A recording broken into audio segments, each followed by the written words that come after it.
Veritas Pilipinas.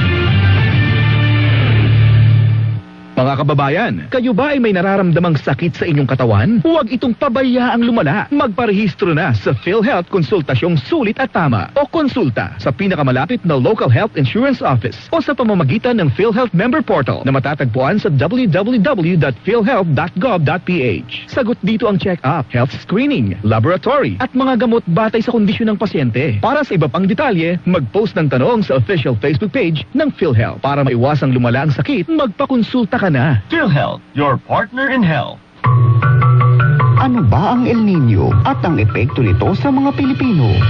Ang El Nino ay ang pag-init ng temperatura sa gitna at silangang bahagi ng Tropical Pacific Ocean kasabay ng paghina ng hangin mula sa silangan na nangyayari tuwing 2 hanggang 7 taon kasabay ng paghina ng ihip ng hangin mula sa silangang Amerika patungong Asya na tumatagal ng 6 hanggang 18 buwan. Matindi ang epekto ng El Nino hindi lamang sa mga tao kundi pati sa agrikultura at pangisdaan na pinagkukunan ng pagkain. Dahil sa El Nino, mas umiinit ang temperatura at tumatagal ang tagtuyot.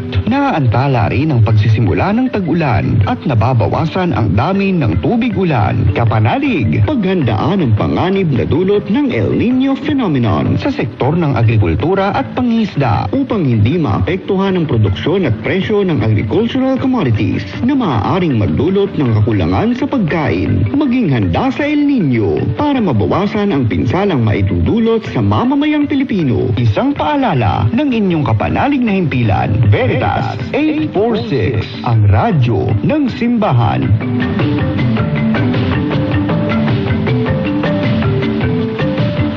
May kaltas pala sa sasahurin ko? Pare, para sa atin din yan. Gaya ng PhilHealth, mabuting insured ang health ng pamilya natin. Sa bagay, nung nanganak si Mrs., malaki ang nabawas sa bill ko. Pero, hindi ko naman laging nagagamit eh. Walang problema doon. Sa contribution natin sa PhilHealth, panatag ka at ang pamilya mo. At marami pa tayong kababayang natutulungan. Gaya ng kapatid kong nagda-dialysis. Ayos palang PhilHealth, no pre?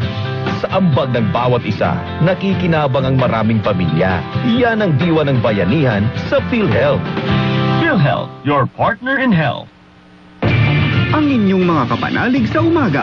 Ako po si Jane Manipolanzona. Father Nono Alfonso. At ako po naman si Monsignor Pepe Quitorio.